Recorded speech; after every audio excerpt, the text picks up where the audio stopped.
Pate Sengkuni Wiratama Ambepela negara Ngastina Pate Sengkuni bela bala Kurawa.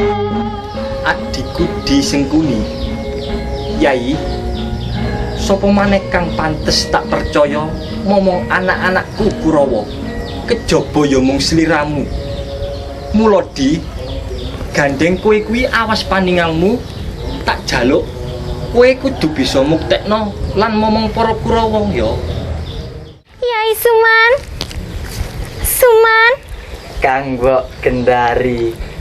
kaya ana gembolane rasa ing atimu. Nganti si adik katon rengu ing pepolatan. Janjane kowe iki mikir apa ta, Yai? Kang Mbok Gendari, prasajan kemawon. Kula wau tansah ngenam pikir nggih mikir pun putra-putra paduka para Kurawa Kang Mbok. Ya aja dadi atimu ya, Dik. Jalaran aku iki ibune para Kurawa. Nanging rumangsaku aku ora kuwa wenggula wentah, Dik. Apa merga sliramu kabotan gula wentah para Kurawa nganti jalari petenge atimu, Suman? Duh Kakang Mbok Gendari. Nuwun sewu Kang Mbok. Menika pancen pakaryan ingkang boten enteng. Nanging nalika semana Kakang Adipati Destrarastra mitungkas dumateng kula ingkang kedah saged muktekaken Kurawa ing Astina menika inggih kula.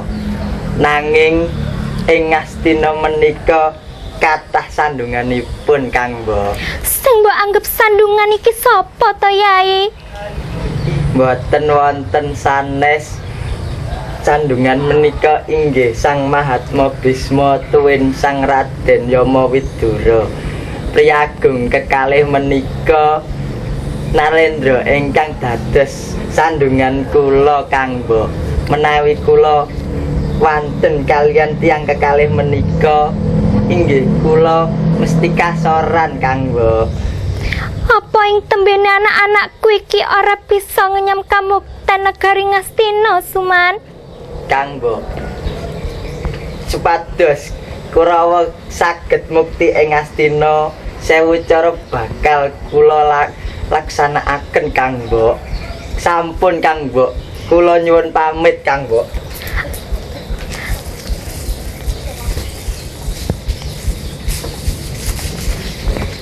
Iya, Suman. Iya. Rina wengi pamujiku muga kasembatan setiamu, Yai. Nuwun mangke to wa panemban. Anak Prabu, kepriye? Duh wa. Nalika Yai Prabu Pandu sampun wangsul mring alam kalenggan, menika titip dhateng kula. Lah kula wawas titipan menika kedah kula aturaken dumateng tedhak turunipun Yai Prabu Pandu samenika. Anak Prabu, Kang Wiswargi Pandu nate nitip apa marang anak Prabu Destrarastra? Titipan ingkang badhe kula aturaken ujidipun nggih menika lisah tala ingkang dipun bekta kalian garwa kula Dewi Gendari. Anak Prabu, nyoto luhur bebuden trah iku wasiat saka Kang Wiswargi Pandu marang jeneng sira. Becike dina iki para Pandhawa timbalana sowan ana ing kedaton kene. Nun inggih wa. Kanggo nampa lisah tala kuwi mau. Kurupati. Kula Kanjeng Rama. Mura enggal sira nimbali para Pandhawa supaya nampa lisah tala iki, Nger. Sendika pangestaken dawuh Kanjeng Rama. Kula badhe medal masilan.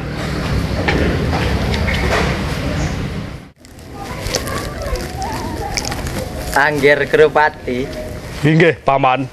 badhe tindak pundi nggih? Kula sakadang badhe tumundak wonten dalem kesatrian nimbali kadang-kadang kula Pandhawa supados marak wonten ngarsanipun Kanjeng Rama Prabu Destrorastra. Wigatosipun menapa, Nggih? Dinten menika para kadang kula Pandhawa antuk bebungah saka Kanjeng Rama Prabu Destrorastra awujud Lengatala, Paman. Lah, Lengatala menika menapa, Paman? Angger Krupati dereng mangartosi katyasanipun Lengatala kala wau. Dereng, Paman. Nggih. Lengatala kala wau menawi dipun beraken teng angga. Saged teguh senjata tawa nggih. Loh, kula sakadang kedah ndarbeni Lengatala kala wau, Paman. Riyen nggih. Lengatala kala wau darbekipun Pandhawa. Sanes darbekipun jengandika sakadang nggih.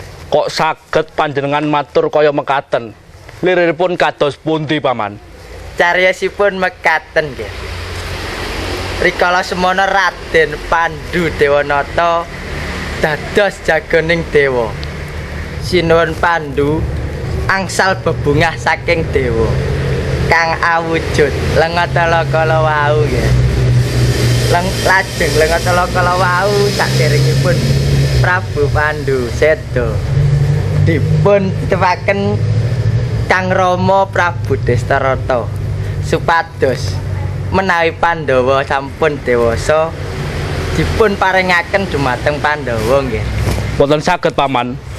Kula sakadang kedah ndarbei Lisatala kala wau. Yen mekaten kula sakadang nyuwun pamit, Paman.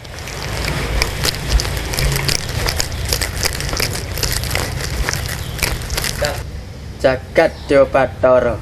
Yen kaya mangkono ya nggih. Tak memanuki lakumu nggih. Adi Budi Bratasena. Apa mbarep kakangku? Lan sira Yai Permati. Kula wonten dawuh Bejo kemayangan Yai. Dina samengko Pandhawa wis nampa bebungah saka Kanjeng Adipati Destrorata awujud Lengatala. Mula saka kuwi Yai, siadilan pun kakang aja nganti lali ngaturake agni panuwun marang Siwa Adipati Destrorata. Oh, saka pangrasaku iku dudu bebungah nanging pancen Lengatala iku pancen darbeke Pandhawa lan maneh kok amung Lengatala kang diwenehke ya kene ora praja Ngastina pisan kamangka praja Ngastina ya darbeke Pandhawa. Bratasena, apa Siadi kepengin jumeneng ratu? Yai, aja darbe pikiran kang kaya mangkono. Pun kakang pitaya yen to sinuwun Adipati Destrorata durung menehake negara Ngastina. Jalaran Pandhawa durung cukup ilmu babagan tata olahe keprajan Dimas. Yai Punta. Aja kaget pun kakang sing teka di. Inggih kakang Mas. Bekti kula katur. Yo, tak tampa Puntadewa. Kakang Dursasana sami kararjan. Iya, tak tampa pambagemu Punta. Wonten menapa malih Kang Mas? Dene jengandika rawuh wonten dalem kasatriyan. Yai, sumrupa pun kakang iki ing besuke bakal dadi betenge praja Ngastina.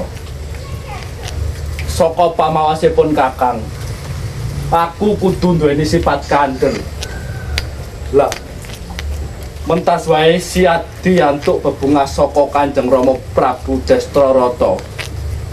Awujud Lengatala di. pusaka tilaran Paman Pandu. Tak jaluk penggalihmu di. Lengo tolo tak suwun di. Iye Bratasena. Aja diwenehke sebab iku darbeke Pandhawa. Yen pancen Kurupati kakangku pengin gedhen ngrebut Lengatala, kudu kataran bau kelawan Bratasena. Yen mangkono jalukmu, iki margane patimu Bratasena. Ora bisa digawe becik tenan kowe Pramadi. Ayo Kakang Kartomarma, yen pancen kowe putrane Kanjeng Wa Adipati, pamerno kadigdayanmu. Saora-orane aku mundur sajangkah. Ketandangan tenan kowe.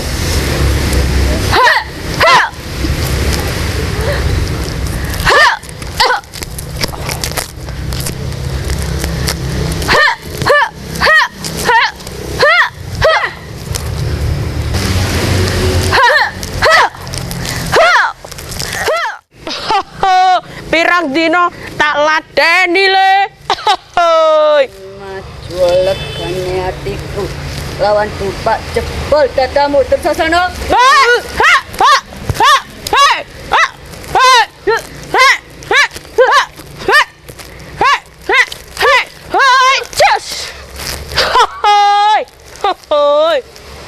Maju.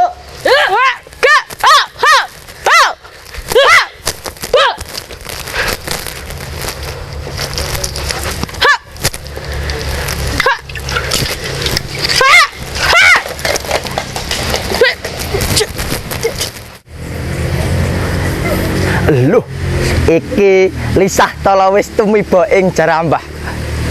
Iki bisa kanggo tambah katiasanku. Sangkuni pelo-polo Kurawa.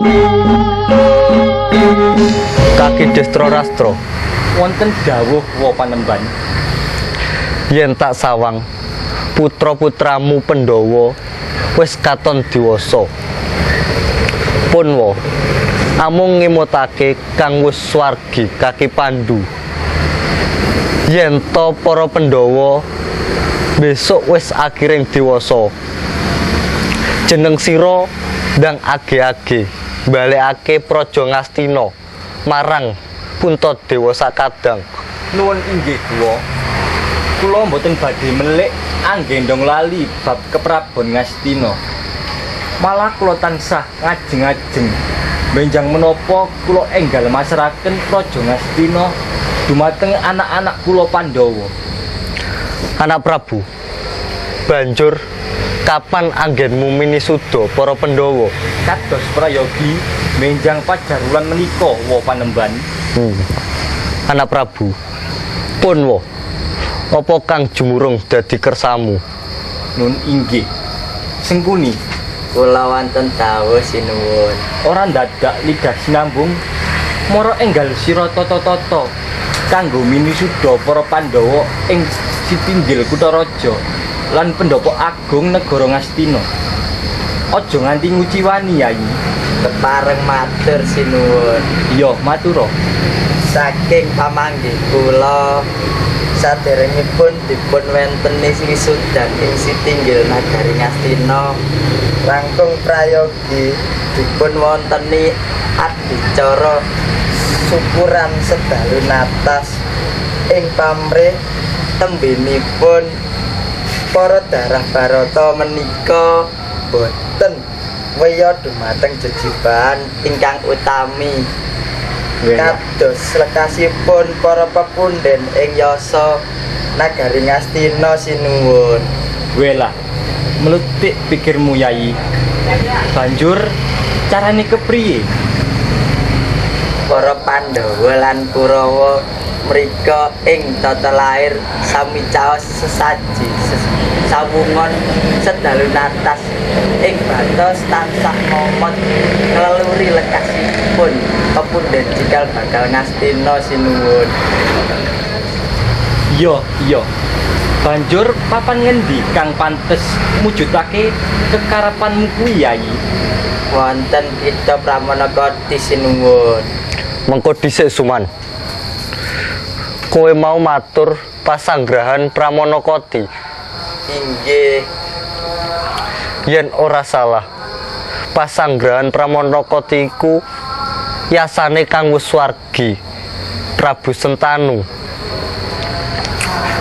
Miturut pamanggihku, pasanggrahan Pramonokoti iku rak yo rusak bosah-basih lho Suman.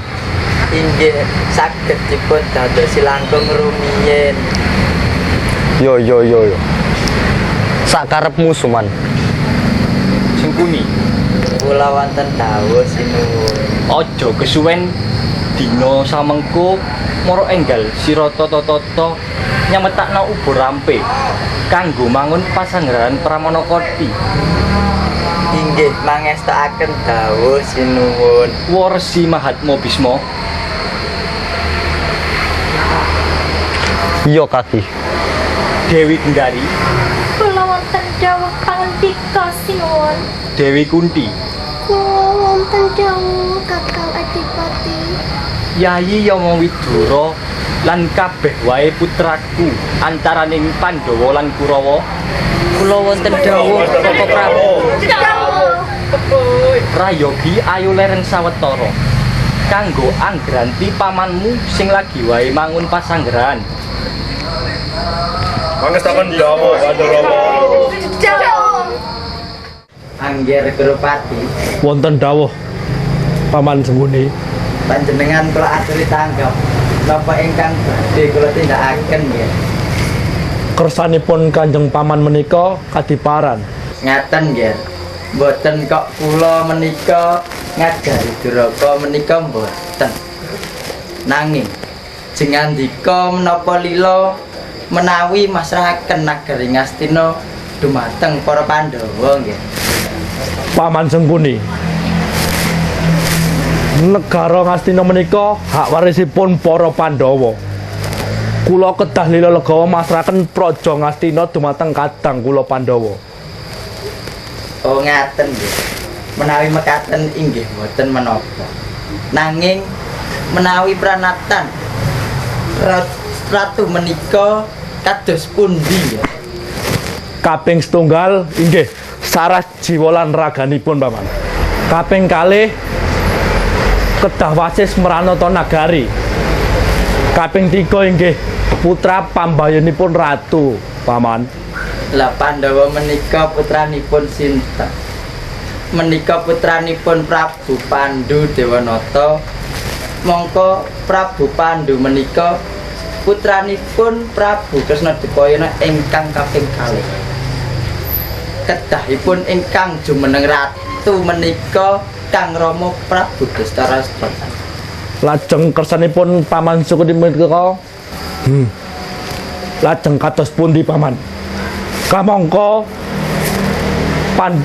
Pandhawa menika sampun dipun tetepaken kalian Rama Prabu kajumnaken nata negari Ngastina.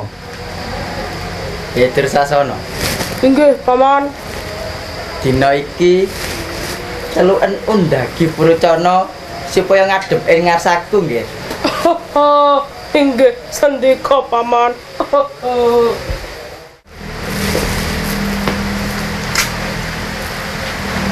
Purocana, Kula wonten dawuh Gusti Patih. kowe kang minangka lurahe undhagi praja nagari Ngastina, dina iki kowe menyang kutha Pramonokoti. Ning kono ana pasanggrahan lawas. Nah, ing kono wangunan bali lan isinen sajrone lenga jarak lan golo-golo dimen gampang kobong kono. Nuwun sewu Gusti Patih. Kersa paduka menika menapa anggen kula yasa pesanggrahan Pramonokoti dipun iseni gol pelerang bisa latu Gusti Patih. Purocana, kowe belum duit apa ora Purocana? Wah, inggih Gusti Patih. Yen kowe belum duit dina iki uga kowe budal lan tindakno apa kang dadi kepenginku Purocana.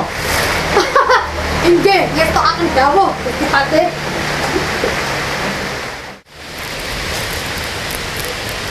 Jagat Dewa Bathara.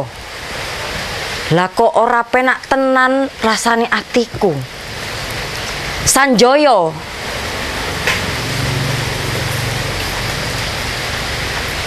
Kula wonten dawuh Kanjeng Rama.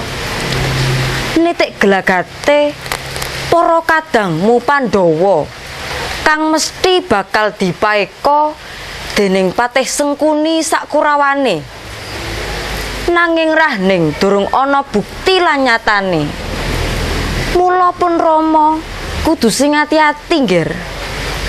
Lajeng kepareng paduka kados pundi Rama? Saiki ngene. Jeneng sira aja wedi kangelan. Kanthi laku dedemitan disi ana laku tumuju ana ing alas Waranawata.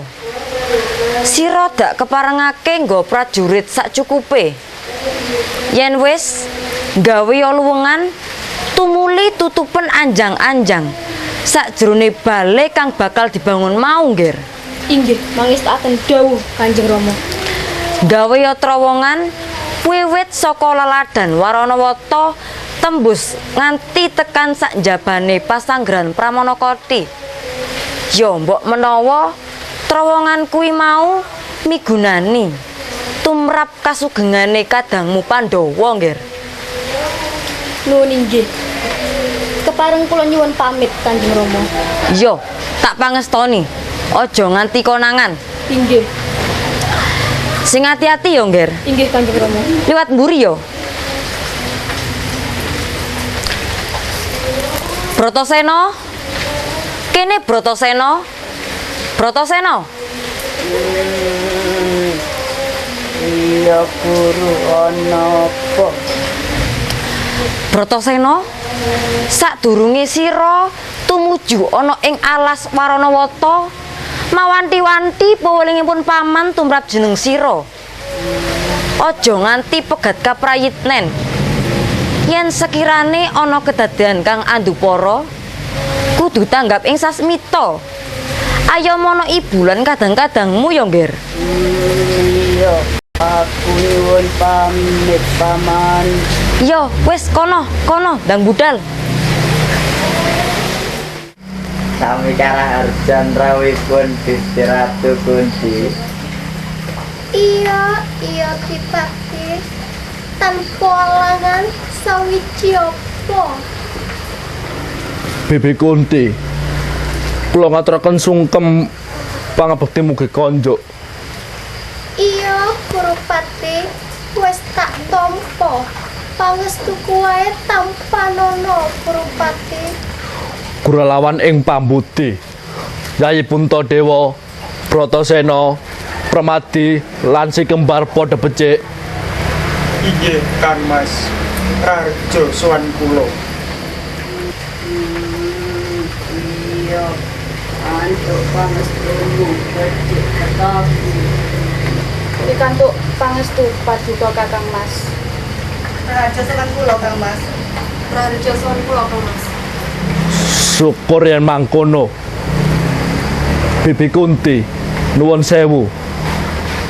Saderengipun paduka lan saha kadang-kadang kula Pandhawa rak sampun mangertosi piyambak. Bilih saderengipun Yayi Punta jumeneng ratu ing negara Ngastina kedah tetegur wonten pesanggrahan Pramanakoti. Pramila sumangga ngedapi rampadan ingkang sampun kula cawisaken. Nyata luhur peputenira Kurupati. Dene kowe sakadang ngupya-ngupya pun bibi lan kadangira para Pandhawa. Inggih Bibi Kunti. Ampun ngantos ewet lan pekewet. Paman Sengkuni. Kula wonten dawuh, Nggih. Panjenengan ingkang mranata adicara ing dalu menika, Paman. Inggih. Nuwun sewu Kanjeng Ratu Kunti. Samenika Kurawa lan Pandhawa makempal ana ing papan kene cetane badhe ngraketaken paseduluran antawisipun Pandhawa lan Kurawa Gusti Ratu Kunti. Iya Dipati. patih. Lan maneh aku krasa sayang banget. Aku kepengin ngaso sawetara. Oh inggih Gusti Ratu Kunti, menika sampun tumawis tilam pagulingan Nger Kartomarmo. Nggih, Paman. Dereknipun bibi menyang tilam pagulingan, Nger. Nggih, Paman.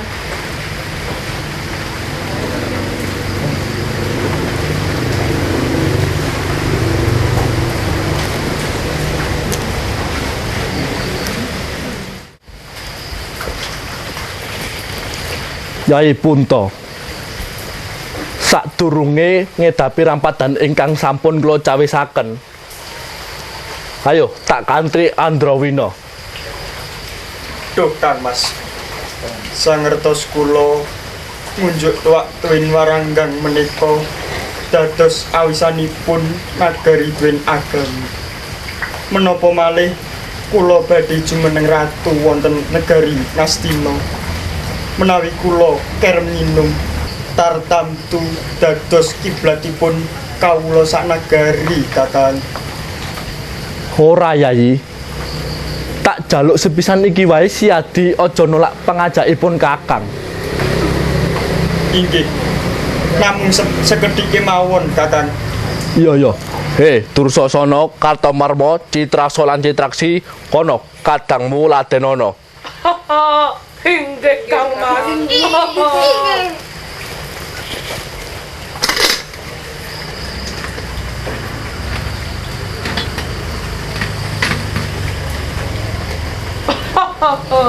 Protasena, ayo ngombe bareng kon Kakang. Ayo Cak Raden.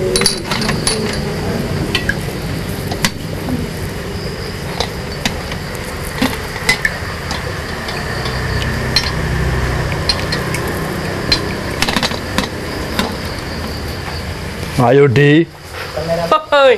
Ayo Di Permati. Ayo Nger. Terus nih Nger. Sawetara suka mangun suka. Pandhawa lan Kurawa ora kaya kang lumaku dedemitan. Inggih, Kakang. Pandhawa lan Kurawa saiki wis ana pesanggrane dhewe-dhewe. Pesanggrane Pandhawa bakal kobar ing watu. Hei Pandhawa, tumengga ngakasa sambata wong tuamu lanang, tumungkula Pratiwi sambata wong tuamu wadon. Iki dina bakal tak kobong pesanggrahanmu lan saragamu.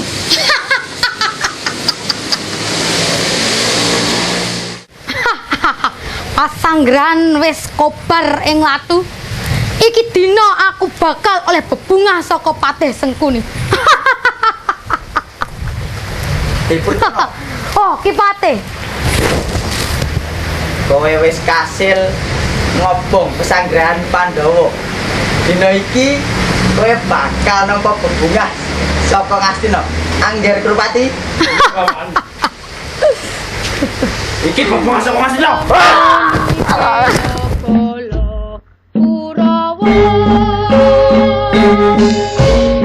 Jroning pasewakan agung Rikalungguan iki kaya-kaya ana sing godhang dari. Aku rumangsa kelangan emas sawakul. Bareng aku nampa palapuran yen to para Pandhawa mati ing bale Waranawata. Apa ya klakon Praja Ngastina iki cures musamene wae. Jalaran ora ana kang ginadang dadi ratu. Kepareng ngunjuk atur sinuwun. Sengkuni. Inggih Kakang. Yo matura. Yo Kakang Adipati Dhestharastra. Senajan Pandhawa sampun dumugi pejah. Samenika pancen dados karma kalanipun sinuwun. Kok kowe bisa matur kang koyo mangkono? Nganggo dasar apa, Yai? Kakang Adipati, kula badhe nyuwun pirsa dumateng panjenengan. wenang nglintir kalengganipun ratu menika sinten sinuwun? Anut pepakem ngendi wae mesti nyetakake yen to kang wenang jumeneng ratu kuwi putra Pambayun. Kok kowe dadak takon sing kowe mangkono? Karepmu apa? Lah menika lho Kakang Adipati Drestarstra. Paduka menika atmajaning Prabu Kresna Dipayana ingkang kaping pinten sinuwun? Aku putra Kang Wijil Pambayun, Yai. Menawi panjenengan ingkang Pambayun kenging menapa Prabu Drestarstra boten jumeneng dados ratu. Kenging menapa ingkang jumeneng dados ratu menika sinuwun Pandhu Dewanata. Hei Sengkuni, ngerti yo? Aku iki ngrumangsani cacat netra. Kamangka dadi ratu kuwi kudu waras lahir lan batine. Apa ya ora disepelekake dening para kawula yen to duwe ratu ora bisa nyawang gumelare jagat. Nanging sinuwun, tatanan keprajan menika boten saged dipun owahi sinuwun. Begawan Drona, Kula wonten dawuh Sang Adipati. kepriye yen ana kedadian kaya mangkene? Lole. Sinuwun, kula menika namung dados guru. Mboten wenang nyampuri bab tata kaprajan ing Astina.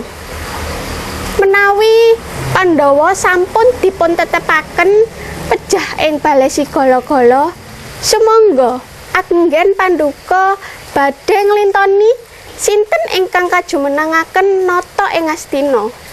Iya. Hei Kurupati, rada maju lungguhmu. Nggih Bapak Prabu, amiji putra Kang Kurupati. Dina iki kowe bakal sun wisuda minangka ratu wakil utawa Yuwaraja ing negara Ngastina. Matur nuwun Kanjeng Rama. Madhep dhisik Drestarstra. Sarawipun wa panemban, kula ngaturaken sungkem pangabekti. Yo, sungkemmu tak tampa. Iki mau katone mentas ana upacara jumenengan. Nggih, leres wae. Banjur sapa kang mbok jumenengaken? Mboten wonten sanes. Nggih, wayah Paduka pun Kurupati. Loh, jagat Dewa Bathara. Widura, Kula wonten dawuh rak tenan to. Iki mau mestine ana sing gawa pawarta. Yen kang jumeneng ratu dikandhakake mati. kadosipun mekaten. Nun sewu Kakang Adipati. Yai Yama Widura. Kepriye? Menapa Paduka sampun kesupen kalian dawuhipun Koko Prabu Pandhu Swargi? Widura. Aku ora bakal lali kelawan pitungkase Yai Prabu Pandhu. Yen to besok para Pandhawa wis akiring dewasa, kudu kasengkaake jumeneng nata ing Astina. Nanging kenging menapa Paduka ngawontenaken jumenengan lan Kurupati ingkang Paduka jumenengaken minangka ratu ing Astina. Mangke riyen Raden Yama Widura saha panembahan. Dasaripun Kakang Prabu Drestarstra menika maton.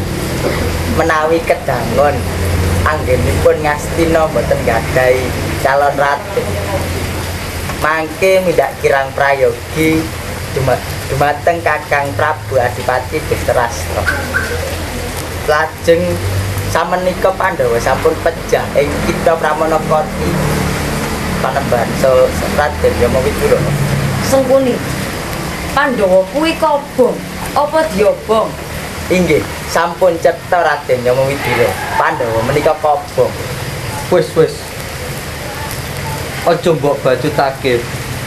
Drestarstra mentas wae pun uwa tumedhak ing negara Pancala. Ing kono aku ketemu kelawan pawongan kang bisa unggul ing sayembara mentang langkap kang diadani dening Sidrupada ya Sucitra. lan ngertiya Destarastra kang bisa mupu sayembara jebul Pandhawa dadi para Pandhawa dina iki isih urip mapan ing Pancala.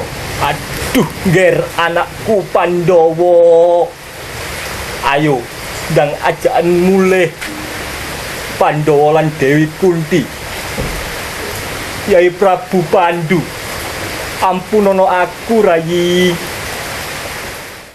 Paman Sengkuni, kok saged Pandhawa tasih urip wonten latihan bales bolo-bolo. Yen Ger, kula nggadahi cara ingkang mulya. Nggih, Paman. Duh Gusti Prabu Destarastra. Iya, apa Yai?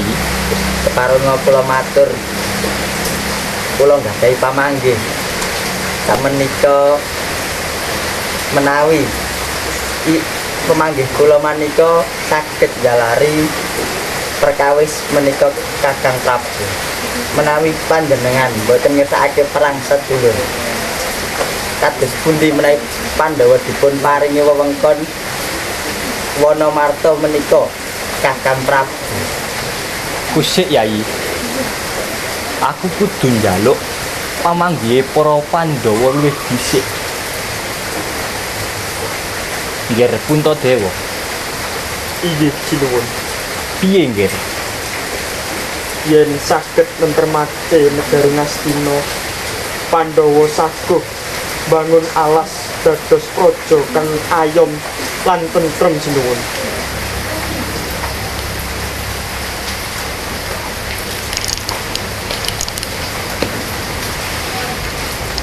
Kakang, menika Bratasena ingkang dateng Kakang.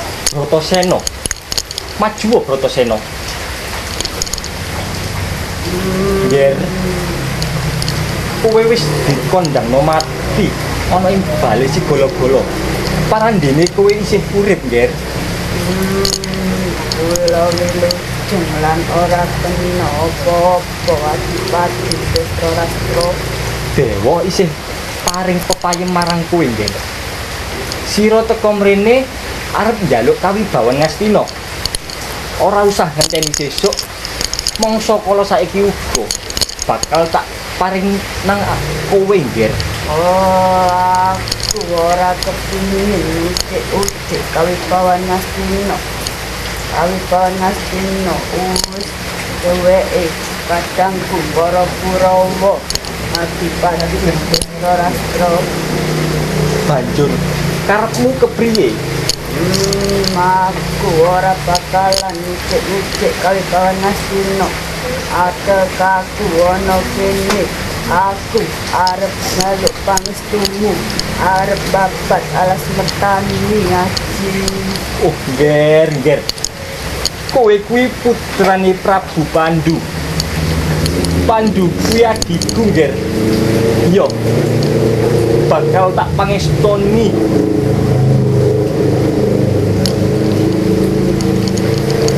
Lole. Nger anakku Bratasena. Iya, Guru. Aja mbak bacotake ya, Nger. Nggonmu babat alas Wonomarta. Barang sing tak krungu, papan kono, papan kang wingit, ya iku nggone jalma mara, jalma mati.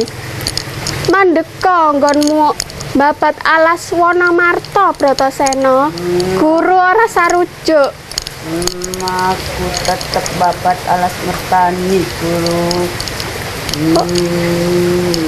Oh, ngono karepmu. Iya, Bapak paring pangestu marang kowe, Nger. Eyang, aku njaluk pangestumu arep babat alas mertani. Pangestuku tumrap Pandhawa kabeh. Lan aja cilikan dadi atimu. Sun mawas cahyamu isih mencorong. Adeg-adegmu isih jejeg. Eyang paring pangestu mugya rahayu.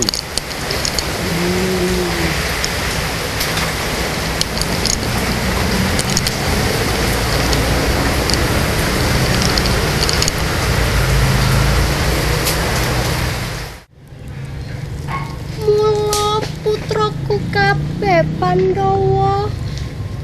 Inggih, Kanjeng Ibu. Rontang-ranteng rasaning atiku ing lelakon bali sigala-gala. Wiwit saka pakartining para Kurawa. Nanging yo ngger, kabeh mau lakonana kanthi rasa panarima sarta sing gedhe panyuwunmu marang Gusti kang ngakarya jagat. Duh Ibu ingkang kula tresnani rinten dalu datan kendhat. Kula tansah ngaturaken syukur dumateng Gusti dene kula sampun dipun embani dados mustekaning wanita. Pandhawa kiyat nampi panandhang menika Kanjeng Ibu. Senadyan para Pandhawa nandhang prihatos, samangke Kanjeng Ibu taksa sumanding kaberat sedaya reribet Prabu Asih Paduka. Bisa temen kowe Arjuna ngerakit tembung kang bisa nyenengake atiku. Nanging rohani yo ngger, pancoba iku bisa akhir yen sira bisa sabar. Kowe kabeh kudu nengenake laku dharma sarta tetulung marang sesama kaki. Ayo padha makarya ngger. Nggih, Kanjeng Ibu.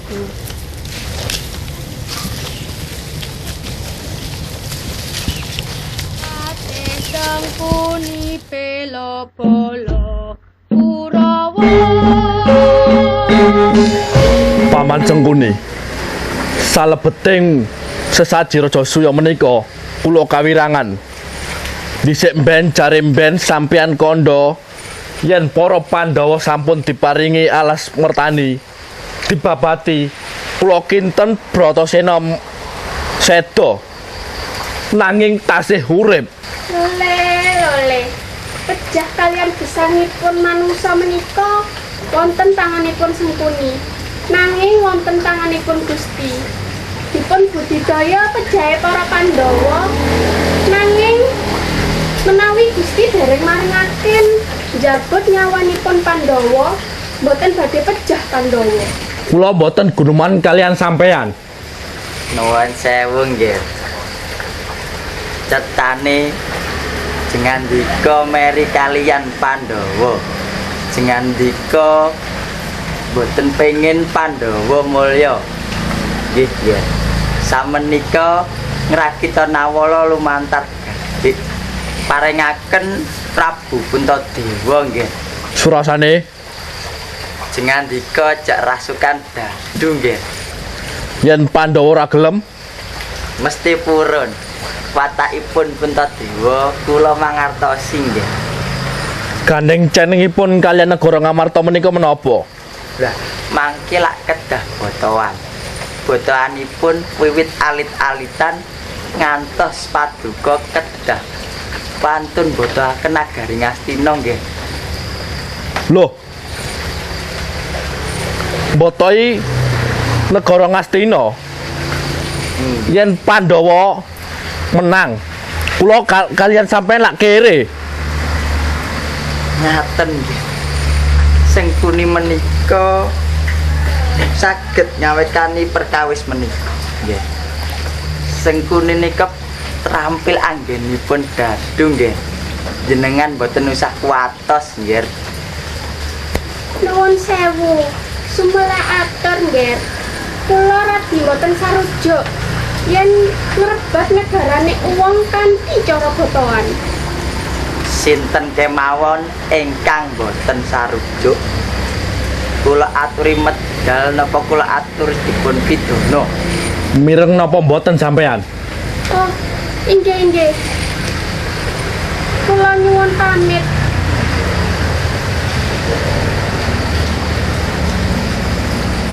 Nggih, Paman. Kula sarujuk menapa ingkang dados pamanggih panjenengan. Sumangga dipun laksanakaken pamanggih menika. Inggih sinuwun mangestokaken dawuh. Yayi Prabu. Inggih Koko Prabu. Sampun ngantos ninggipun Kakang menika badhe ngregon ngrengoni penggalih paduka Yayi. Kados pundi Koko Prabu? Paduka sampun nampi nawala penantang dadu saking negari Ngastina Yayi. Inggih. Mila daya-daya kula badhe jumangkah menika inggih labet saking angnuhoni menapa ingkang dados keparingipun Prabu Jaka Pitana Koko Prabu. Yayi. Inggih. Ingkang nami Sukan Dadu menika dados awisan tumrap agami. Mila saking menika Yayi, mbok inggih paduka ngrakit kaweningan lan kawicaksanane penggalih paduka Yayi. Koko Prabu. Nggih Yayi. Badhe nista kocapanipun menawi Puntadewa lajeng goroh panantanging saderek sepuh Koko Prabu. Yayi Prabu. Inggih. Nuwuhaken sederek sepuh lan sinten kewala rak menawi ngajak dateng kautaman. Nanging Yayi Kurupati menika rusak ajak-ajak dosa ngupaya kanca Yayi. Tumrap kula penantang menika boten namung perang. Perang menika boten namung adu dodo. Nanging kalebet ugi tetandingan ing reh akal lan nalar Koko Prabu. Loh, paduka menika Narendra Utami lho Yayi. Kula boten badhe mastani menawi kula utami. Jer titah menika menawi tasih kesandangan kulit. Daging menika taksih sami kemawon. Kinten kula perkawis menika namung Darma Kusuma piyambak ingkang menang netepaken Koko Prabu. Oh, nggih sampun Yayi. Inggih. Kula nyuwun pamit Koko Prabu. Nggih Yayi. Kowe yo arep melu Werkudara? Melu. Kuwi main lho. Ten Raka iku semune kaduk kepilut dening Rekadaya lan pambudi dawane wong ukil Yayi. Kowe ora usah ngomong kaya ngono. Umpama aku ora mangkat, barep kakangku sapa sing nuturi? Kamangka barep kakangku wakil saka Bapak Pandu. Lah aku iki tumrape si Adi lan Pandhawa. Ngibarate Pandhawa iki kreta jarane lan aku kusire Yayi. Yen rumangsani dadi kusir, yen kreta lan jarane budal ya melu. Lah upama aku ora kepengin lunga Yayi. Kok kusire ning omah wae, kok kreta karo jarane bedal nang kono Yayi. Golek suket. Kowe aja guyon lho Yayi. Aku ora guyon, ning aku kudu ngawat-ngawati dulurku tuwa. Ning rakamu kuwi nuwun sewu, keliru Yayi. Keliru sing ngarani sapa? Wis marembak makaping bab tumindak apa wae barep kakangku mung kebaan Darma. Mula kang saka kuwi ora bakal aku ngilang-ilangke mlalabuhane jliteng kakangku. Loh, nanging tumrap lelakon iki mbok menawa ana kersa kang sinandi dening barep kakangku. Mula dina iki pawon pangapura sing gedhe Werkudara pepisahan kelawan Ratu Dwarawati. Loh, pepisahan babakan apa Yayi? Gunemanmu kok celewat-celewo? Tegese pisan iki aku kudu nuruti lan nututi barep kakangku. Walah dalah, yo. Dadi aku iki wis ora kanggo gawe to iki. Gawene Kresna iki mung ngelekake Yayi. Sedia payung saurunge udane teteka nanging jebul ora ana udan. Wis aku budal nyuwun pamit jliteng kakangku. Yayi Prabu, bombeng sing andika sampun kepareng nuruti ingkang dados gunane kula. Inggih Kakang Mas. Kawiwit Kasihan Kakang. Kawitan Yayi Prabu. Kula nuwun sewu nggih. Menika namung dadu limrah. Boten nenten cobyanipun. Monggo singandika sedaya pirsani. Inggih paman. Kula sampun pitados kalian panjenengan paman. Monggo paman. Kawitan Yayi Prabu. Inggih. Kula namung derek kersa panjenengan Kakang. Werkudara, kowe ya Mas Padakno. Iya. Lan sira Yayi Janaka. Nggih Koko Prabu. Kula nuwun sewu nggih. Bandaripun kula nggih. Inggih, semonggo paman. Angger Krupati badhe netahaken pinten? 100.000 dinar paman. Angger Puntadewa. Inggih. Kula inggih mboten kawratan. Werkudara. Apa merek kakangku? Siagakno 100.000 dinar. Iya. Nggih, 700.000 dinar. Nggih paman. Inggih. Angger Krupati badhe mbadhek pinten ingkang medal? Sekawan paman. Angger Puntadewa. Kula badhe mbadhek setunggal titikipun menika paman. Nggih.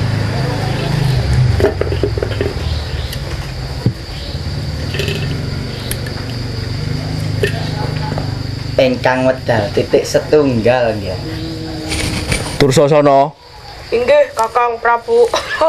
Kala siapno 100.000 dinar. Monggo kula aturi Yayi Prabu. Werkudara tamanen. Tak tombo, tapi gak bakal tak pangan dewe. Bakal tak wenehno sedulurku. Yoiku kadangku ana ing praja Ngastina. Werkudara ngina. Dikeli Kakang Prabu. 20 kereta. Lan negara Ngastina saisinipun kula botoake paman. Angger Puntadewa. Piye Werkudara? Ojo terus nek barep kakangku. Yen terus nek saya suwe, saya panas.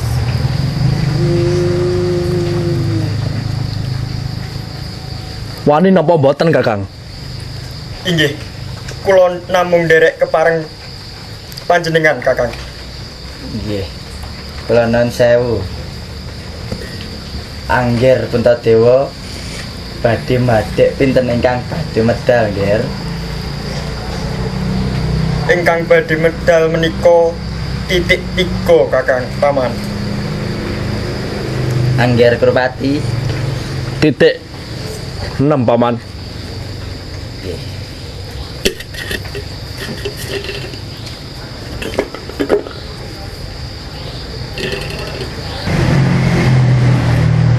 Titik 3 ingkang medal.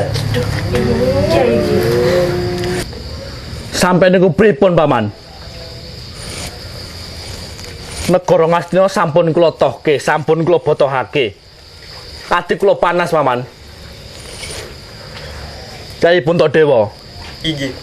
Panjenengan kedah wantun botohake negara Cintakapura saisinipun. Yen to panjenengan ingkang kalah kedah masrahake negara Cintakapura. Lan panjenengan kedah nglampahi wana prasta 12 taun paman. Kula nuwun sewu. Menika mboten cekap. Kedahipun dipun tambahi setunggal taun malih sesinglon wonten nagari gedhe. Menawi mengsahipun mangertosi sesinglon kala wau kedah baleni paukuman 12 taun lan tambah sesinglon setunggal taun malih. Kados pundi Angger Puntadewa? Piye Bratasena? Ngelakon apa iki? Aduh, Koko Prabu. Kula mboten saged ngadepi perkawis menika. Inggih Koko Prabu, kula aturi emot kondur kemawon mboten prayogi menawi dipun lajengaken. Kakang, kula minangka garwa Paduka sampun ngantos Paduka nglajengaken perkawis menika, Kakang. Yai Drupadi. Sira kuwi garwaku, Yai. Pun Kakang iku raja kang netepi kasaguhan, Yai. Nanging kasaguhan ingkang sesep sembiripun badhe damel kasangsaran, Kakang. Paman, monggo kita lajengaken. Ingkang medal menika titik gangsal, Paman. Angger Kurupati. Kula titik 6 paman. Titik 6.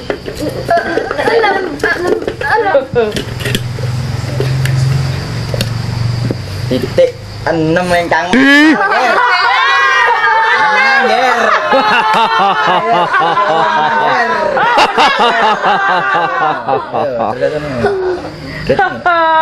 Lamigat lalu ngo. Laiki seni-seni. Laiki seni-seni. Arep kakangku, kowe aja mung meneng wae. Ya, Dokter.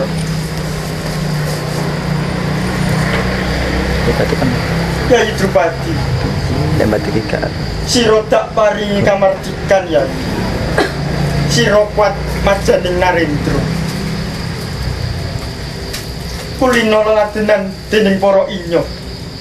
Aku rama itu marang kasetyanira marang pun Kakang. Ing sasuwene iku nanging sumurupa Yai. Kabeh mau tuwuh saka pun Kakang tumindak kang kaya mangkene. Nanging pun Kakang ora wenang ngluput ake marang Kakang Sayudana Muluk.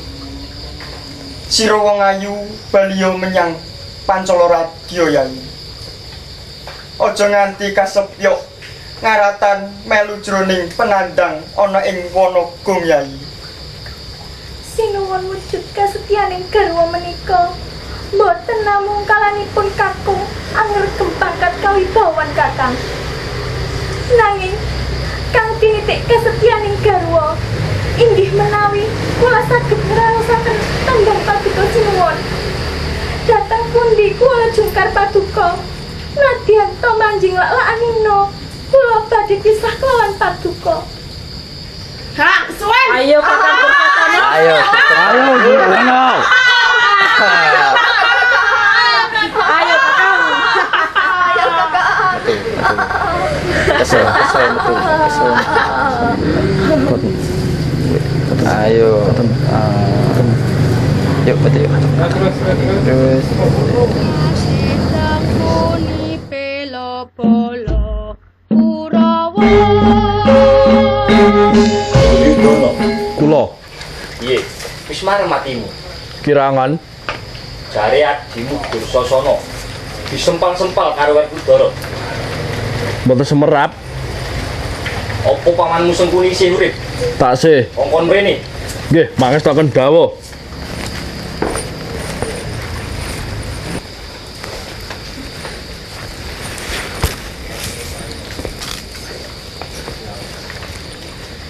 Kula wonten dawuh Kakang. Sengkuni. Tak takoni kandha sing bener. Aja kok kurangi, aja kok tambahi. Inggih Kakang. Perang gedhe Baratayuda Jaya binangun kuwi wiwite ndek kapan? Nalika Pandhawa dadu sinuwun. Sing gawe main dadu kuwi sapa? Inggih kula ingkang gawe sinuwun. Dadi kowe wis ngakoni. Inggih sinuwun. Yai. Tekamu ana Praja Ngastina iki ya mung kepingin ngorak-ngarik Trahwiyasa. Ngaten sinuwun. Panjenengan ampun nglepataken tiyang sanes rumiyin. Rikala semono panjenengan mitungkas dumateng kula supados muktekaken para Kurawa. Napa mboten mekaten sinuwun? Iya, Yai. Menawi mboten saking pamanggih kula, napa Angger Kurupati menika saged dados ratu ing Astina.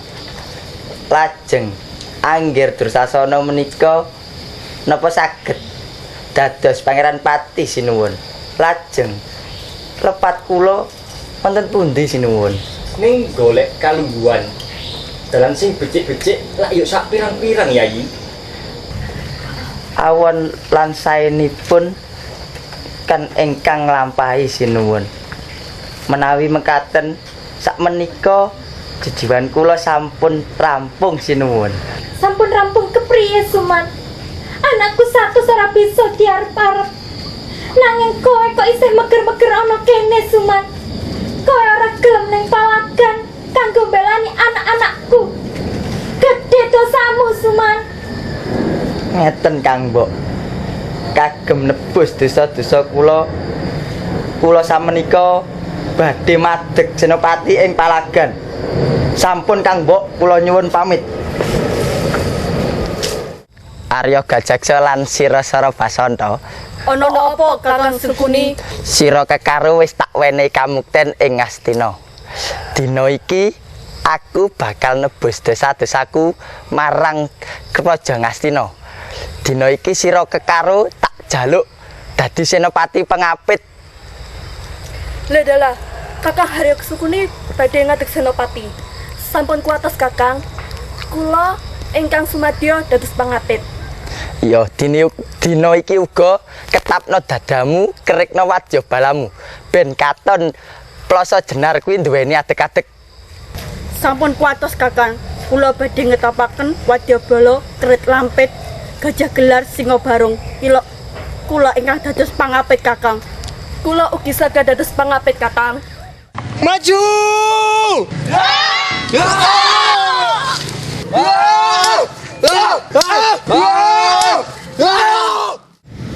Apa kowe sing jenenge Werkudara penegak Pandhawa?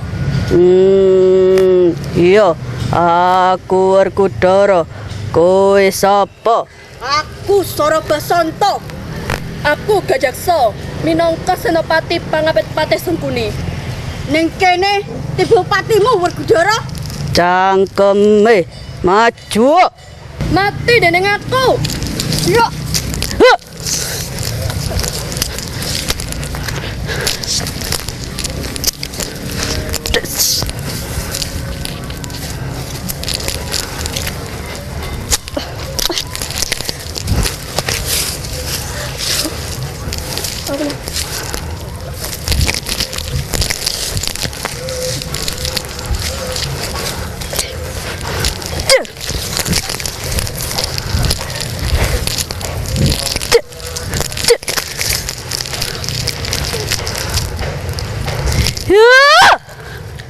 Sengkuni mandeg. Kowe Widura. Padha mangsa padha. Kowe eling rikala semana Widura. Aku didadlah dening Gandamana. Tumindakmu mung mesam-mesem wae.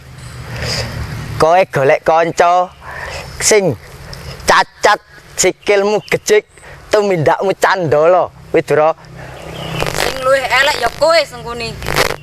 Kowe wis gawe kisruh ning negara Ngastina. Kowe ngomong kaya mangkono, apa kowe duweni dasar Widura? Kowe wis ngrusak pasedulurane para Pandhawa lan Kurawa, Sengkuni. Aku mangkono mung nuruti mitungkase Kakang Mbok Kutuwa Gendari.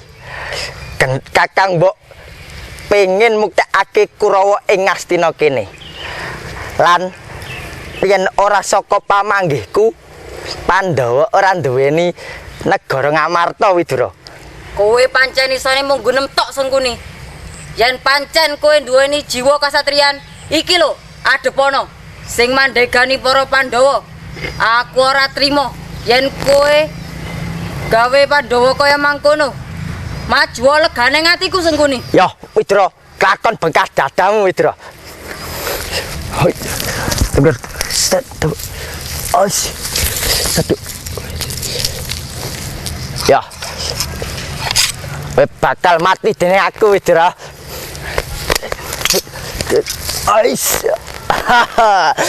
Ora bakal iso nembus kuwi kerismu Widra. Iki mati Widra. Teblok. Mati kowe Widra. Hei Pandhawa. Dina iki Paman Widura wis tumekaning pati. Ya Pandhawa maju. Iki pamanmu Sengkuni Ladena Pandhawa. Paman Sengkuni. Sinuwun angger Gerupati. Kula aturi sareh rumiyin, Paman. Kenging menapa, Nger? Kula badhe mejahi para Pandhawa dengan ndika menggak kula, Nger. Niki sampun wancine dalu, Paman. Perang Baratayuda menika mboten perang awur-awuran. Niki wancine seleh gegaman, Paman. Sumangga sareh rumiyin, Paman. Jagat Dewa Batara. Iya, Nger. Tak tutke lagumu menyang pesanggeran Bulu Pitu, Nger.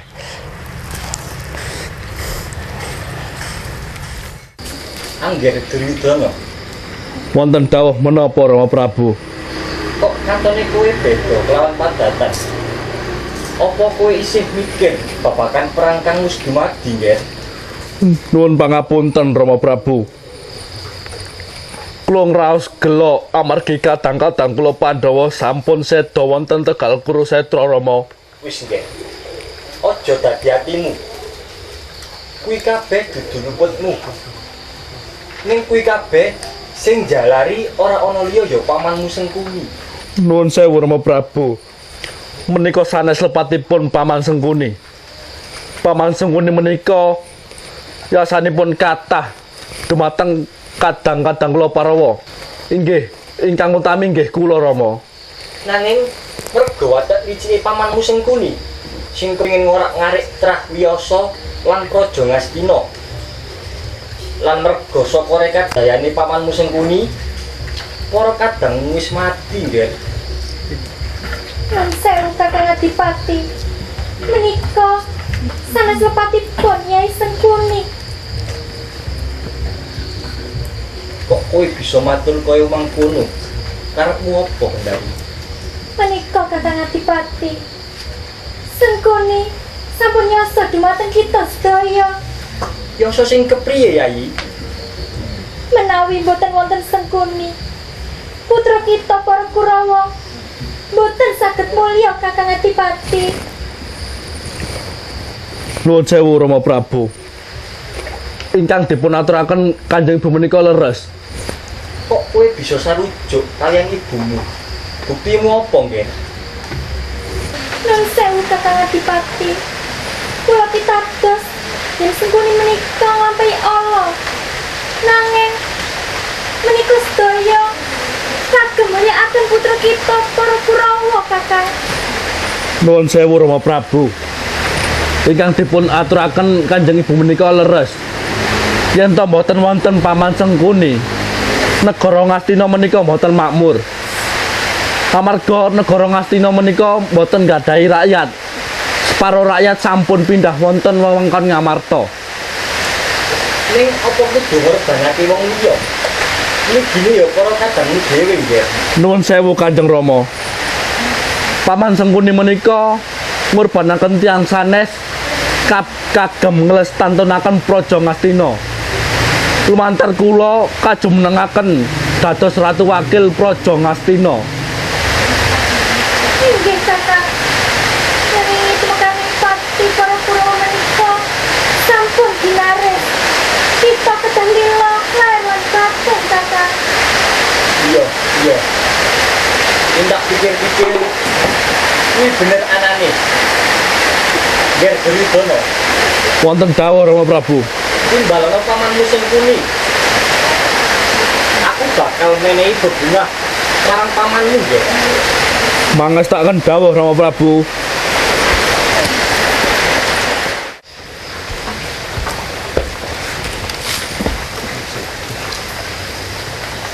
Kula wonten dawuh sinuwun. Sengkuni. kowe wis kasil nglaksanani jejiban saka aku. Yaiku ngomong lan muktekno para Kurawa ing negara Ngastina. Mula dina iki aku bakal menehi bebungah marang kowe, Yai. Nuwun sewu sinuwun. Mboten kok kula nolak bebungah saking paduka niku mboten. Nanging kula muktekaken para Kurawa menika kanthi ikhlas. Mboten narima bebungah saking sinten kemawon sinuwun. Suman, tanpa nono bebungah iki, kuwi ngono tandha yen kowe kasil nguksanani jejibahanmu, Suman. Mboten Kang Mbok. Matur nuwun. Satuhu para Kurawa menika inggih putra kula. Kula menika inggih gadhahi jejiban kedah muktekaken Kurawa ing Ngastina. Nanging nyuwun pangapunten Kang Mbok. Menawi cara kula culika Kang Mbok. Yai, jejibanmu kuwi mung momongan muktekno para Kurawa. Yen nglindungi putraku kuwi ora klebu jejibanmu, Yai. Mula tanpa ana bebungah saka aku. Mboten Kakang Adipati, kula mboten saged nampi bebungah saking paduka. Sampun Kakang Adipati, kula nyumpun pamit Kakang Adipati. Yai Suman. Jagat Dewa Batara. Nyata luhur kebudanmu, Yai. Lilo ngabdi tanpa pamrih. Yo, pancen kowe pantes dijuluk Sengkuni Wiratama. Oh